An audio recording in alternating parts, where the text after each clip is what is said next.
ఓం శాంతి 6/6/2024 మధురమైన పిల్లలు, తండ్రి తోట యజమాని. ఈ తోట యజమాని వద్దకు తోటమాలులైన మీరు చాలా మంచి మంచి సుగంధభరితమైన పుష్పాలను తీసుకురావాలి. వాడిపోయి ఉన్న పుష్పాలను తీసుకురాకండి. ప్రశ్న: తండ్రి దృష్టి ఏ పిల్లలపై పడుతుంది, ఏ పిల్లలపై పడదు? జవాబు: ఎవరైతే మంచి సుగంధాన్ని ఇచ్చే పుష్పాలుగా ఉన్నారో, అనేక ముళ్లను పుష్పాలుగా తయారు చేసే సేవను చేస్తున్నారో, వారిని చూస్తూ చూస్తూ తండ్రి సంతోషిస్తారు. వారి వైపుకే తండ్రి దృష్టి వెళ్తుంది. మరియు ఎవరి వృత్తి అయితే అశుద్ధంగా ఉందో, కళ్ళు మోసగిస్తున్నాయో, వారిపై తండ్రి యొక్క దృష్టి కూడా పడదు. తండ్రి ఏమంటారంటే, పిల్లలు పుష్పాలుగా అయి అనేకులను పుష్పాలుగా తయారు చేయండి. అప్పుడు తెలివైన తోటమాలులుగా పిలువబడతారు. ఓం శాంతి. తోట యజమాని అయిన తండ్రి కూర్చుని తమ పుష్పాలను చూస్తున్నారు. ఎందుకంటే మిగిలిన అన్ని సెంటర్లలోనైతే పుష్పాలు మరియు తోటమాలులు ఉన్నారు. ఇక్కడ మీరు మీ సుగంధాన్ని ఇవ్వడానికి తోట యజమాని వద్దకు వస్తారు. మీరు పుష్పాలు కదా, ముళ్ళడవికి బీజరూపుడు రావండు అని మీక్కూడా తెలుసు, తండ్రికి కూడా తెలుసు.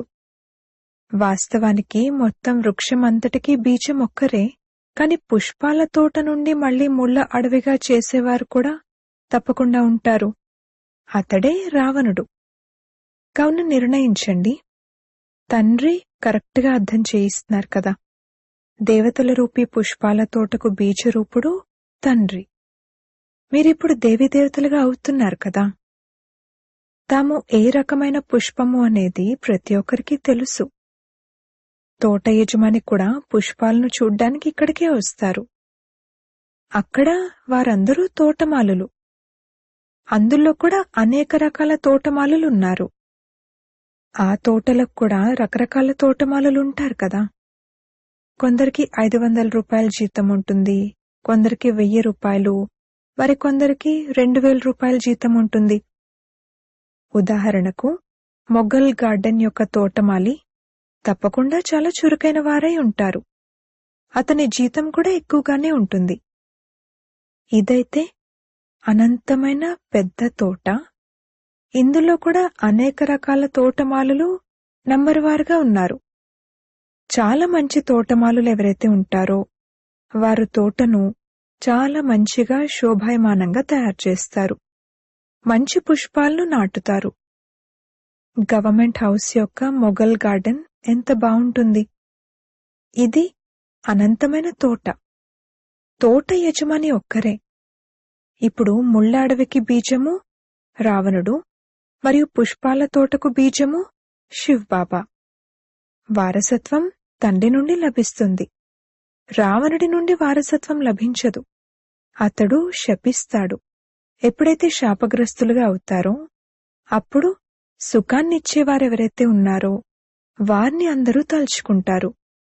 ఎందుకంటే వారు సుఖదాత, సదా సుఖాన్నిచ్చేవారు. తోటమాలులు కూడా రకరకాలుగా ఉంటారు. తోట యజమాని వచ్చి తోటమాలులు ఏ విధంగా చిన్న పెద్ద తోటలను తయారు చేస్తున్నారు అనేది చూస్తారు. ఎటువంటి పుష్పాలుగా ఉన్నారు అన్నది కూడా ఆలోచనలో పెట్టుకుంటారు. అప్పుడప్పుడు చాలా మంచి మంచి తోటమాలులు కూడా వస్తారు. చాలా వరకు వారి పుష్పాల అలంకరణ కూడా బావుంటుంది. కావున తోట యజమానికి కూడా సంతోషం కలుగుతుంది. ఓహో, ఈ తోటమాలి అయితే చాలా బావున్నారే, పుష్పాలు కూడా మంచి మంచివి తీసుకొచ్చారు. వీరు అనంతమైన తండ్రి మరియు వీరివి అనంతమైన విషయాలు. బాబా పూర్తిగా సత్యమే చెప్తున్నారని పిల్లలైన మీరు మీ మనసులో భావిస్తారు. అర్ధకల్పం రావణరాజ్యం కొనసాగుతుంది. పుష్పాల తోటను ముళ్ళడవిగా రావణుడే తయారు చేస్తాడు. అడవిలో అన్ని ముళ్ళే ఉంటాయి. అవి ఎంతో దుఃఖాన్ని కలిగిస్తాయి. పుష్పాల తోట మధ్యలో ముళ్ళేమైనా ఉంటాయా? ఒక్కటి కూడా ఉండదు. రావణుడు దేహాభిమానంలోకి తీసుకొస్తాడు అని పిల్లలకు తెలుసు. అన్నింటికన్నా పెద్ద ముళ్ళు దేహాభిమానము. తండ్రి రాత్రి కూడా అర్థం చేయించారు. కొందరి దృష్టి కామంతో కూడిందిగా ఉంటుంది, మరికొందరి దృష్టి సెమీ కామంతో కూడిందిగా ఉంటుంది.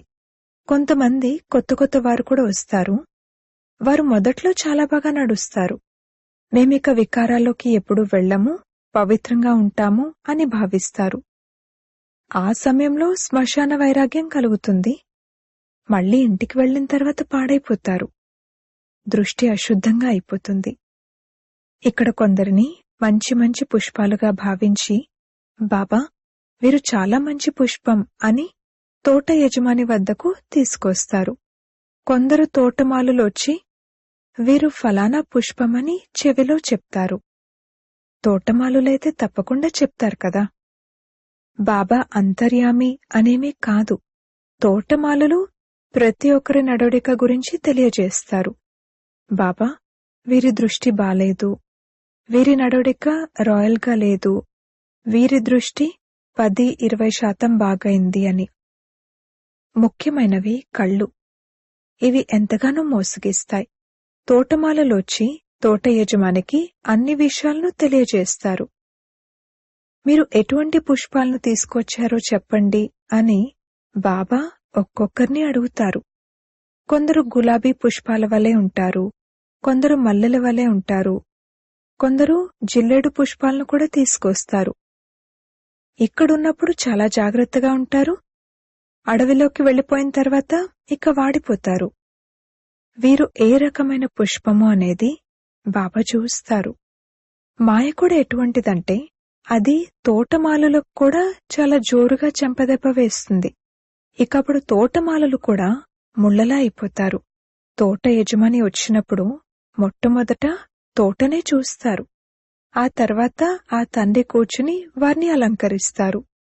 పిల్లలు అప్రమత్తంగా ఉండండి. లోపాలను తొలగించుకుంటూ వెళ్ళండి. లేకపోతే తర్వాత చాలా పశ్చాత్తాపడతారు. బాబా లక్ష్మీనారాయణల వలె తయారు చేయడానికి వచ్చారు. దానికి బదులుగా మనం నౌకర్లుగా అవుతామా? మేమీ విధంగా ఉన్నతంగా యోగ్యులుగా అవుతున్నామా అని తమను తాము చెక్ చేసుకోవడం జరుగుతుంది. ముళ్ల అడవికి బీజం రావణుడు మరియు పుష్పాల తోటకు బీజం రాముడు అనైతే తెలుసు. ఈ విషయాలన్నింటినీ తండ్రి కూర్చుని తెలియజేస్తారు. బాబా అయితే స్కూల్ చదువును మహిమ చేస్తారు. ఆ చదువు ఎంతైనా మంచిదే. ఎందుకంటే అందులో సంపాదన యొక్క ఆధారం ఉంది, లక్ష్యముద్దేశం కూడా ఉంది. ఇది కూడా పాఠశాల. ఇందులో లక్ష్యముద్దేశం ఉంది. ఇంకెక్కడా ఎటువంటి లక్ష్యముద్దేశం ఉండదు. మీకు నరుని నుండి నారాయణునిగా అయ్యే లక్ష్యం ఒక్కటే ఉంది. భక్తి మార్గంలో సత్యనారాయణ కథను ఎంతగానో వింటారు. ప్రతి నెల బ్రాహ్మణుని పిలుస్తారు. ఆ బ్రాహ్మణుడు గీత వినిపిస్తారు. ఈ రోజుల్లోనైతే గీతను అందరూ వినిపిస్తున్నారు. సత్యాతి సత్యమైన బ్రాహ్మణులైతే ఎవరూ లేరు. మీరే సత్యాతి సత్యమైన బ్రాహ్మణులు, సత్యమైన తండ్రికి పిల్లలు. మీరు సత్యాతి సత్యమైన కథను వినిపిస్తారు. సత్యనారాయణుని కథ కూడా ఉంది, అమర కథ కూడా ఉంది, అలాగే మూడవ నేత్రం యొక్క కథ కూడా ఉంది.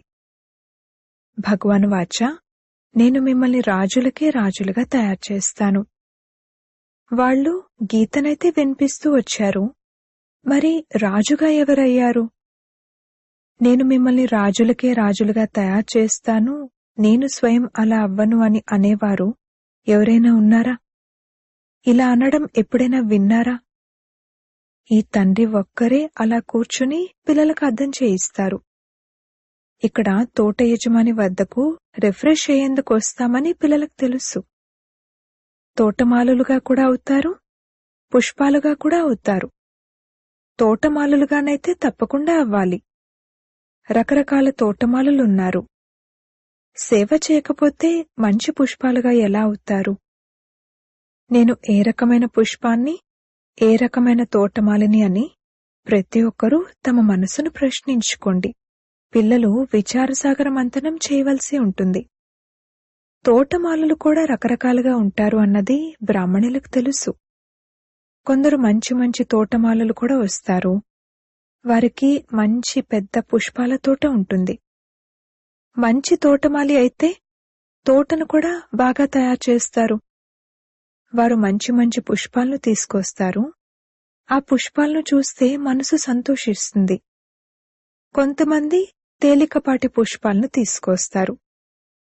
వారు ఎలాంటి పదవులను పొందుతారు అనేది తోట యజమానికి అర్థమైపోతుంది. ఇప్పుడైతే ఇంకా సమయం ఉంది. ఒక్కొక్క ముళ్ళును పుష్పంగా తయారు చేయడంలో కష్టపడాల్సి ఉంటుంది.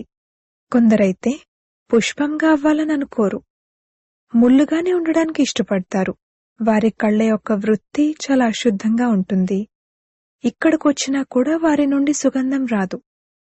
నా ఎదురుగా పుష్పాలు కూర్చుంటే బావుంటుంది, వారిని చూసి నేను సంతోషిస్తాను అని తోట యజమాని కోరుకుంటారు. ఎవరి వృత్తి అయినా సరిగ్గా లేదని గమనిస్తే ఇక వారి వైపుకు దృష్టి కూడా సారించరు. అందుకే ఒక్కొక్కరిని చూస్తారు. నా ఈ పుష్పాలు ఏ రకమైనవి, ఎంత సుగంధాన్ని ఇస్తాయి, ముళ్ళ నుండి పుష్పాలుగా అయ్యారా లేదా, అయినా ప్రతి ఒక్కరూ స్వయం కూడా అర్థం చేసుకోగలరు. మేము ఎంతవరకు పుష్పాలుగా అయ్యాము, పురుషార్థం చేస్తున్నామా అని. బాబా, మేం మిమ్మల్ని మర్చిపోతున్నాము, యోగంలో నిలవలేకపోతున్నాము అని గడియ గడియ అంటారు. అరే, స్మృతి చేయకపోతే పుష్పాలుగా ఎలా అవుతారు? స్మృతి చేసినట్లయితే పాపాలంతమవుతాయి. అప్పుడు పుష్పాలుగా అయి ఇతరులను కూడా పుష్పాలుగా తయారు చేస్తారు. అప్పుడు తోటమాలి అన్న పేరు పెట్టొచ్చు. బాబా తోటమాలులు కావాలి అని అడుగుతూ ఉంటారు. తోటమాలులు ఎవరైనా ఉన్నారా? తోటమాలులుగా ఎందుకు అవ్వలేరు? బంధనాలనైతే విడిచిపెట్టాలి. లోపల ఉత్సాహం రావాలి. సేవ యొక్క ఉల్లాసం ఉండాలి. మీ రెక్కలను స్వతంత్రం చేసుకునేందుకు కష్టపడాలి. ఎవరి పట్లనైతే ఎంతో ప్రేమ ఉంటుందో వారినేమైనా వదిలేదుంటుందా? తండ్రి సేవ కొరకు ఎప్పటి వరకైతే పుష్పాలుగా అయి ఇతరులను తయారు చేయరో అప్పటి వరకు ఉన్నత పదవిని ఎలా పొందుతారు? ఇది 21 జన్మల కొరకు ఉన్నత పదవి. మహారాజులు, రాజులు, గొప్ప గొప్ప షావుకార్లు కూడా ఉంటారు. ఆ తర్వాత నంబర్ వారుగా తక్కువ షావుకార్లు కూడా ఉంటారు, ప్రజలు కూడా ఉంటారు. ఇప్పుడు మనం ఎలా తయారవ్వాలి? ఎవరైతే ఇప్పుడు పురుషార్థం చేస్తారో వారు కల్పకల్పాంతరాలు అలా తయారవుతారు. ఇప్పుడు ఫుల్ ఫోర్స్తో పురుషార్థం చేయవలసి ఉంటుంది. నరుని నుండి నారాయణునిగా అవ్వాలి. ఎవరైతే మంచి పురుషార్థులుంటారో వారు అమలుపరుస్తారు. ప్రతిరోజూ సంపాదన మరియు నష్టాన్ని చూసుకోవాల్సి ఉంటుంది. 12 నెలల విషయం కాదు, ప్రతిరోజూ తమ లాభ నష్టాల లెక్క తీయాలి. నష్టం రానివ్వకూడదు, లేదంటే 3rd క్లాస్ వారిగా అయిపోతారు. స్కూల్లో కూడా నంబర్ వారుగా ఉంటారు కదా. మన బీజం వృక్షపతి అని, వారు రావడంతో మనపై బృహస్పతి దశ కూర్చుని ఉంటుందని మధురాతి మధురమైన పిల్లలకు తెలుసు. మళ్లీ రావణరాజ్యం వచ్చినప్పుడు రాహు దశ కూర్చుంటుంది. అది పూర్తిగా ఉన్నతమైనది, ఇది పూర్తిగా కనిష్టమైనది. పూర్తిగా శివాలయం నుండి వేశ్యాలయంగా తయారు చేసేస్తారు. ఇప్పుడు పిల్లలైన మీపై బృహస్పతి దశ ఉంది. మొదట కొత్త వృక్షం ఉంటుంది, ఆ తర్వాత సగం నుండి పాతగా అవడం మొదలవుతుంది. తోట యజమాని కూడా ఉన్నారు. తోటమాలలు కూడా వృద్ధి చెందుతూ ఉంటారు. తోట యజమాని వద్దకు తీసుకొస్తారు. ప్రతి ఒక్క తోటమాలి పుష్పాలను తీసుకొస్తారు. కొందరైతే ఎటువంటి మంచి పుష్పాలు తీసుకొస్తారంటే వారు బాబా వద్దకు వెళ్ళాలి అని తపిస్తారు. ఎలాంటి యుక్తులతో కుమార్తెలు వస్తారు. బాబా అంటారు, చాలా మంచి పుష్పాన్ని తీసుకొచ్చావు. తోటమాలి 2nd క్లాస్ వారైనా కాని తోటమాలి కన్నా పుష్పాలు బావుంటారు. వారు శివబాబా వద్దకు వెళ్ళాలి అని తపిస్తారు. ఏ బాబా అయితే మమ్మల్ని ఇంత ఉన్నతంగా విశ్వాధిపతులుగా తయారు చేస్తారో వారి వద్దకు వెళ్ళాలి అని తపిస్తారు. ఇంట్లో దెబ్బలు తిన్నా కూడా శివబాబా మమ్మల్ని రక్షించండి అని అంటారు. అటువంటి వారినే సత్యమైన ద్రౌపది అని అంటారు. ఏదైతే గతించిందో అది మళ్ళీ రిపీట్ అవ్వనున్నది. నిన్న పిలిచారు కదా, ఈరోజు బాబా వచ్చారు. రక్షించడం కోసం యుక్తులను తెలియజేస్తున్నారు. ఇలా ఇలా బూబూ చేయండి. మీరు భ్రమరీలు, వారు పురుగులు. వారిపై బూబూ చేస్తూ ఉండండి. వారికి ఇలా చెప్పండి, భగవాన్ వాచ, కామం మహాశత్రువు, దాన్ని జయించడం ద్వారా విశ్వాధిపతులుగా అవుతారు. ఏదో ఒక సమయంలో ఆ అబలల మాటలు వారికి తగులుతాయి. అప్పుడిక వారు చల్లబడతారు. అప్పుడు ఇలా అంటారు, అచ్చా, అయితే వెళ్ళు. ఈ విధంగా తయారు చేసే వారి వద్దకు వెళ్ళు. నా భాగ్యంలోనైతే లేదు, నీవైతే వెళ్ళు. ఈ విధంగా ద్రౌపదులు పిలుస్తారు. బూబూ చేయండి అని బాబా రాస్తారు. కొందరు స్త్రీలు కూడా ఎలా ఉంటారంటే వారిని శూర్పణఖ, పూతన అని పిలవడం జరుగుతుంది. పురుషులు వారికి బూబూ చేస్తారు. ఆ స్త్రీలు పురుగుల్లా ఉంటారు. వికారాలు లేకుండా ఉండలేకపోతారు. తోట యజమాని వద్దకు రకరకాల వారు వస్తారు, ఇక అడక్కండి. కొందరు కన్యలు కూడా ముళ్ళలా అయిపోతారు. అందుకే బాబా అంటారు, మీ జన్మపత్రిని తెలియచేయండి. తండ్రికి వినిపించకపోతే వారి నుండి దాచిపెడితే అది వృద్ధి అవుతూ ఉంటుంది. ఇక్కడ అసత్యం నడవదు. మీ వృత్తి పాడైపోతూ ఉంటుంది. తండ్రికి వినిపించినట్లయితే మీరు కాపాడబడతారు. సత్యాన్ని వినిపించాలి, లేదంటే పూర్తిగా మహారోగులుగా అయిపోతారు. తండ్రి అంటారు, ఎవరైతే వికారులుగా అవుతారో వారి ముఖం నల్లగా అయిపోతుంది. పతితులు అనగా నల్లని ముఖం. కృష్ణుణ్ణి కూడా శ్యామసుందరుడు అంటారు. కృష్ణుణ్ణి నల్లగా చేసేశారు. రాముణ్ణి, నారాయణుణ్ణి కూడా నల్లగా చూపిస్తారు. అర్థమేమీ తెలీదు. మీ వద్దనైతే నారాయణుడు చిత్రం తెల్లగా ఉంటుంది. మీదైతే ఇదే లక్ష్యం, ఉద్దేశం. మీరేమైనా నల్లని నారాయణుడిగా అయ్యేదుందా? ఈ మందిరాలలో ఎలాగైతే తయారు చేశారో మీరు ఆ విధంగా ఉండేవారు కాదు. వికారాల్లో పడిపోవడం వలన మళ్లీ నల్ల ముఖం అయిపోతుంది. ఆత్మ నల్లగా అయిపోయింది. ఇనుప యుగం నుండి బంగారు యుగంలోకి వెళ్ళాలి. బంగారు పిచ్చుకలా తయారవ్వాలి. కాళీని కలకత్తా కాళీ అని అంటారు. ఎంతటి భయంకరమైన ముఖాన్ని చూపిస్తారు, ఇక అడక్కండి. తండ్రి అంటారు, పిల్లలు, ఇదంతా భక్తి మార్గం. ఇప్పుడు మీకైతే జ్ఞానం లభించింది. అచ్చా, మధురాతి మధురమైన సికిలదే పిల్లలకు మాతా పితా బాప్దాదాల ప్రియ స్మృతులు మరియు గుడ్ మార్నింగ్. ఆత్మిక పిల్లలకు ఆత్మిక తండ్రి నమస్తే. ధారణ కొరకు ముఖ్య సారము. మొదటి పాయింట్, మీ రెక్కలను స్వతంత్రంగా చేసుకునేందుకు కష్టపడాలి. బంధనాల నుండి ముక్తులై తెలివైన తోటమాలులుగా అవ్వాలి. ముళ్లను పుష్పాలుగా తయారు చేసే సేవ చేయాలి. రెండవ పాయింట్, మిమ్మల్ని మీరు చూసుకోవాలి. నేను ఎంతటి సుగంధభరితమైన పుష్పంగా అయ్యాను. నా వృత్తి శుద్ధంగా ఉందా? కళ్ళు మోసగించడం లేదు కదా? మీ నడవడిక యొక్క లెక్కాపత్రాన్ని పెట్టుకుని లోపాలను తొలగించుకోవాలి. వరదానము. స్వరాజ్య అధికారం యొక్క నశ మరియు నిశ్చయంతో సదా శక్తిశాలిగా అయ్యే సహజయోగి, నిరంతర యోగి భవ. స్వరాజ్యాధికారి అనగా ప్రతి కర్మేంద్రియంపై మీ రాజ్యం. ఎప్పుడూ సంకల్పంలో కూడా కర్మేంద్రియాలు మోసం చేయకూడదు. ఎప్పుడైనా కొంచెం దేహాభిమానం వచ్చినా ఆవేశం లేక క్రోధం సహజంగా వచ్చేస్తాయి.